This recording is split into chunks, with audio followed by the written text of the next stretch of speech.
మిత్రులారా, ఇది నిన్న మీ ఒక ముచ్చడి చెప్పాలి. నేను మళ్ళీ వచ్చినా కానీ ఒక ముచ్చడి చెప్పాలి. ఏంటి అంటే, ఇది నిన్న పోలీసు వాళ్ళు ఈ స్టూడెంట్స్ ఎందుకు అరెస్ట్ చేసారు, వాళ్ళు బాధపడుతున్నారు చాలామంది విద్యార్థులు. వాళ్ళందరినీ రిమాండ్కి పంపించడం ఇదంతా జరిగింది కాబట్టి నేనేమంటున్నా అంటే, ఎందుకు పంపించారు అనేది ప్రజలకు తెలియాలి. నిన్న స్టూడెంట్స్ అరెస్ట్ చేశారు కదా, వాళ్ళు నిరసన తెలిపినందుకు కాదు. ఎందుకు అంటే epidemic diseases act section 51B. Epidemic diseases act section 51B of DM act అంట. అంటే ఏం చెప్తున్నారు? ఎపిడమిక్ డిసీజెస్ యాక్ట్ అంటే ఏంది? అంటురోగం ఉంది, కరోనా ఉంది కాబట్టి మాస్ గ్యాదరింగ్ చేయొద్దు, అందుకని వాళ్ళు స్టూడెంట్స్ మాస్ గ్యాదరింగ్ చేసిండు కాబట్టి అరెస్ట్ చేసినామని యాక్ట్ ఉంది. ఆ అబ్బాయి అతను కూడా షేర్ చేసిండు నాకు ఇది. అంటే ఇప్పుడు చూడండి, వాళ్ళు నిరసన తెలిపినందుకు కాదు, స్టూడెంట్స్ నిరసన తెలిపినందుకు అరెస్ట్ చేయలేదు. ఆ కరోనా ఉంది కాబట్టి మాస్ గ్యాదరింగ్ చేసినారని అరెస్ట్ చేశారు. ఇక్కడ ఉంది చూడండి, ఇది ఇది కనిపిస్తలేదు కావచ్చు కానీ, బట్ ఆ రీజన్ చూడండి, వాళ్ళు విద్యార్థులు నిరసన తెలిపినందుకు కాదు. ఇక్కడ ఇక ఇదే ఉంది, ఇక్కడ రిమాండ్ కేసు డైరీ. ఓకే, ఇందులో బల్మూరు వెంకట నరసింగరావు, రెసిడెంట్ ఆఫ్ నారాయణగూడ, ఇట్లా పంజగుట్ట పోలీస్ స్టేషన్లో ఎఫ్ఐఆర్ దాఖలు చేశారు. ఎందుకు అంటే వాళ్ళు తప్పు చేసినని కాదు, డెమోక్రసీలో నిరసన తెలిపినని కాదు, కేవలం ఈ epidemic diseases act section 51B corona సమయంలో మాస్ గ్యాదరింగ్ చేసిండ్రని ఆ విద్యార్థిని అరెస్ట్ చేసిండ్రు. ఇది ఎంతవరకు కరెక్ట్ మీరు చెప్పండి. ఓకే, మీరు ఇంటలెక్చువల్స్ మేధావులు కదా. ఇప్పుడు కేటీఆర్ గారు బర్త్డే సెలబ్రేషన్ చేసారు, టీఆర్ఎస్ లీడర్లు మాస్ గ్యాదరింగ్ చేస్తారు, ఎక్కడన్నా ప్రారంభోత్సవాలు చేస్తారు. మరి వాళ్ళకి ఈ యాక్ట్ వర్తించదా? Epidemic diseases act section 51B of DM act, ఈ యాక్ట్ వర్తించదా? మీరు మీ లోపల న్యాయవాదులు కూడా ఉంటే చెప్పండి. ఈ చట్టాలు కేటీఆర్కి వర్తించాయా? ఒకటి. రెండోది, ఈ చట్టాలు ఈ విద్యార్థులకి ఇప్పుడు ఎగ్జామ్స్ స్కెడ్యూల్ రిలీజ్ చేసింది కదా, ఎవరినడి రిలీజ్ చేసిన అనేది ఒకటి. ఎగ్జామ్ స్కెడ్యూల్ రిలీజ్ చేసినప్పుడు మరి విద్యార్థులందరూ ఆ ఎగ్జామ్ రాయడానికి పోతే అక్కడ మాస్ గ్యాదరింగ్ కాదా? అది ఈ చట్టం వర్తించదా అప్పుడు? అంటే ఈ చట్టాన్ని అబ్యూజ్ చేస్తున్నారు. వాళ్ళకి ఆ ప్రతిపక్షాలకి లేకపోతే ఈ స్టూడెంట్స్కి ఎవరైతే ఈ యొక్క ప్రశ్నిస్తున్నారో వాళ్ళకి చట్టం వర్తింపజేస్తావు. ఏది? అంటురోగం ఉంది కాబట్టి బయటకు రావద్దు అనేది. మరి అదే ఈ అధికారంలో వర్తించేవి ఓన్లీ ప్రతిపక్షాలకి, కామన్ మ్యాన్కేనా, విద్యార్థులకి, వీళ్ళకేనా, ట్యాక్స్ కట్టిన వాళ్ళకి ప్రశ్నించిన వాళ్ళకేనా? అధికారం ఉన్నవాడికి రూల్స్ వర్తించాయా? మరి పోలీసు వాళ్ళకి ఎందుకు సిగ్గుశరం లేదు? ఆలోచించండి ప్రజలారా, please think about it and take some actions.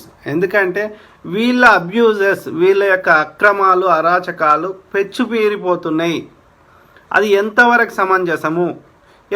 అంటే కేసులు పెట్టి కేసులకు భయపడేటట్టు చేసి వాళ్ళని ఎవడు ప్రశ్నించవద్దు, వీళ్ళ అక్రమాలని ఎవడు ఏం చేయొద్దు. ఎంతవరకు సమంజసం? ఇది ఎట్లా కలుస్తుంది? అది ఆలోచించండి మిత్రులారా. వాడు ఒక్క ఉద్యోగం ఇచ్చింది లేదు, ఒక్క ప్రజల సొమ్ము దోసుకొని ఆ చిన్న రైతు బంధు అని, పెన్షన్ అని చెప్పి ఓటు రాజకీయాలు చేస్తుంటే అది ఎంతవరకు కరెక్టు? కిరణ్ కుమార్ రెడ్డి ఎన్ని డిఎస్సీలు వేసిండు? వీడు వచ్చినాక ఏం చేసిండు? చూడండి, ఈ మెయిన్గా ఇక్కడ నేను చెప్పదలుచుకుంది అంటే ఎట్లా అబ్యూజ్ చేస్తున్నారు చట్టాలు. ఓన్లీ పోలీసోడు చూడు, వాడు మనం ఇచ్చే జీతం ప్రజలు ఇచ్చే జీతం తీసుకుంటాడు, వాడు కేసీఆర్ గులాంగిరి చేస్తున్నాడు. ఎట్లా ఇది ఎంతవరకు కరెక్టు? అయితే మెయిన్గా ఇక్కడ చెప్పదలుచుకుంది ఏంటి అంటే, వాళ్ళు నిరసన తెలిపినందుకు అరెస్ట్ చేయలేదు. ఈ పర్టికులర్ చట్టం ఈ కరోనా సమయంలో మాస్ గ్యాదరింగ్ చేసినని అరెస్ట్ చేశారు. ఏదో ఒక పిచ్చి కారణం చెప్పి అట్లా చేస్తున్నారు. ఇది ప్రజలకు తెలవాలి. అయితే నేనేమంటున్నా, అందరం ప్రశ్నించాలి అంటున్నా, అందరం ప్రశ్నించాలి, అందరం అడగాలి. నేను ఏమంటున్నా అంటే మన ఒక్కరమే కదా, అందరం ప్రశ్నించాల్సిన అవసరం ఉంది. అందరికీ నష్టం జరుగుతుంది కదా.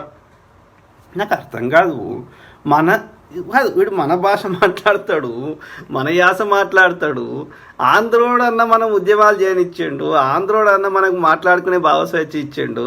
సో ఆంధ్రోడన్న మనకు అంత ఫ్రీడమ్ ఇచ్చిండు. మన భాష మాట్లాడతాడు, మన యాస మాట్లాడతాడు, మన తెలంగాణ అన్నాడు, మన నీళ్ళు అన్నాడు, మన నిధులు అన్నాడు. మనని ఆంధ్రోళ్ళ కంటే ఇబ్బంది పెడుతున్నాడు. మనల్ని మాట్లాడనిస్తలేడు. ఎవడే వాడు? అంత పోటుగాడా వాడు?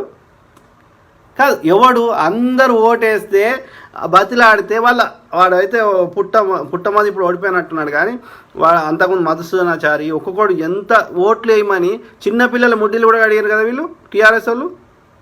మరి ఎలక్షన్స్ ముందేమో అంత ముడ్డీలు గడిగే స్థాయికి దిగజారి ఇవాళ గెలిచినాక భూముల్లో దోసుకుంటారు. ఎవరిని ప్రశ్నించొద్దు.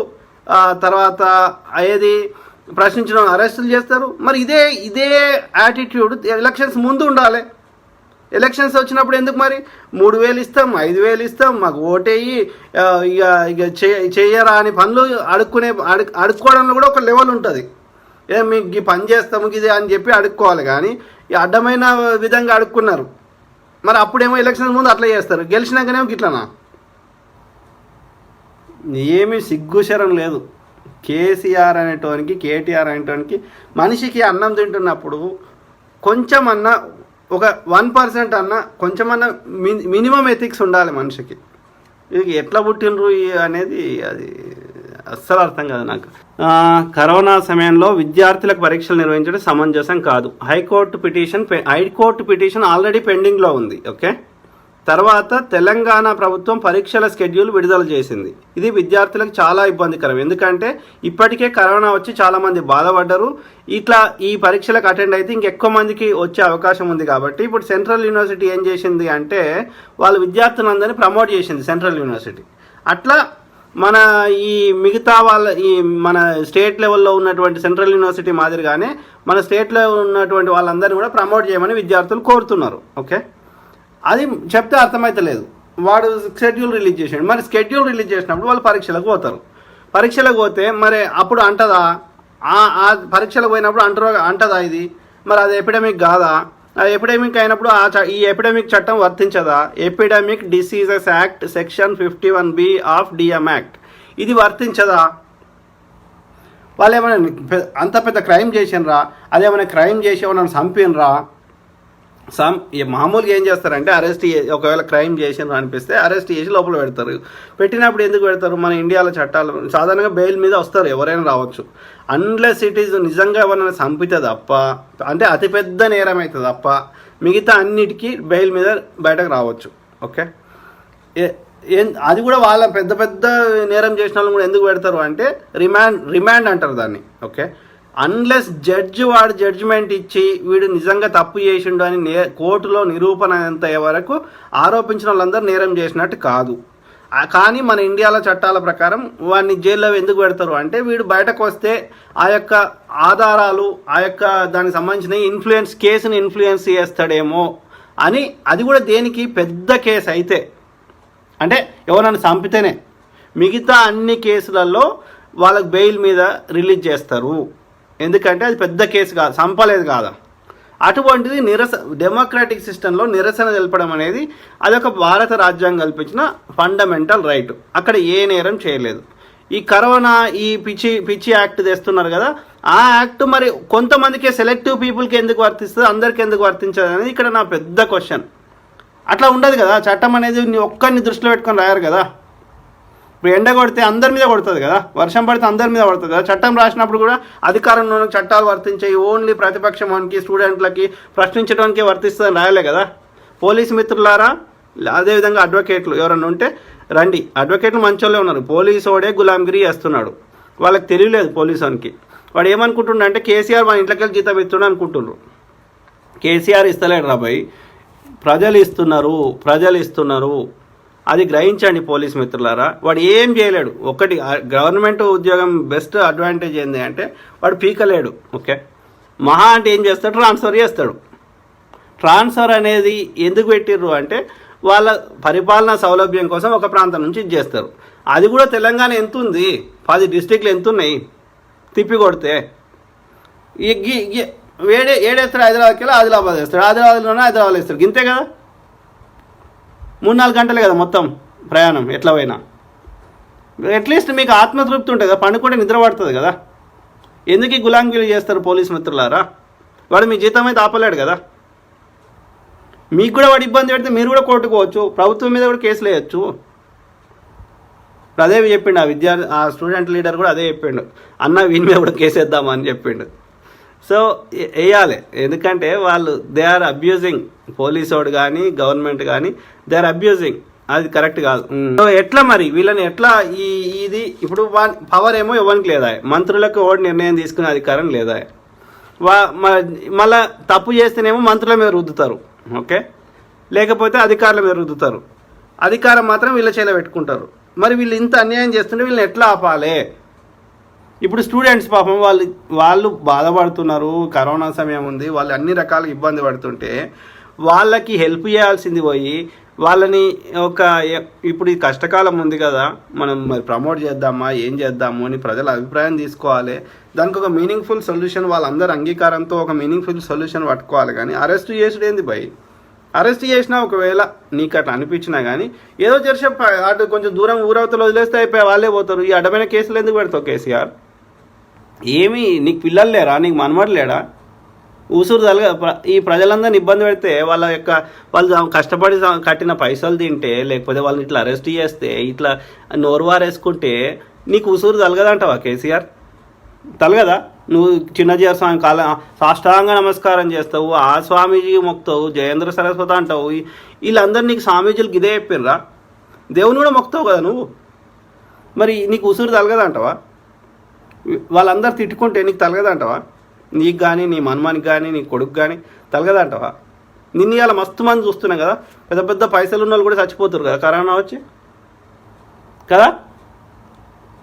మరి మాత్రం కామన్ సెన్స్ లేదా కేసీఆర్? మంచిది కాదు కేసీఆర్ గారు. పెద్ద పెద్ద రాజులు ఓకే, ప్రపంచాన్ని వెళ్ళిన చక్రవర్తులు, ఒక ఆడది తిడితే రాజ్యాలు కూలిపోయిన హిస్టరీ ఉంది మనది.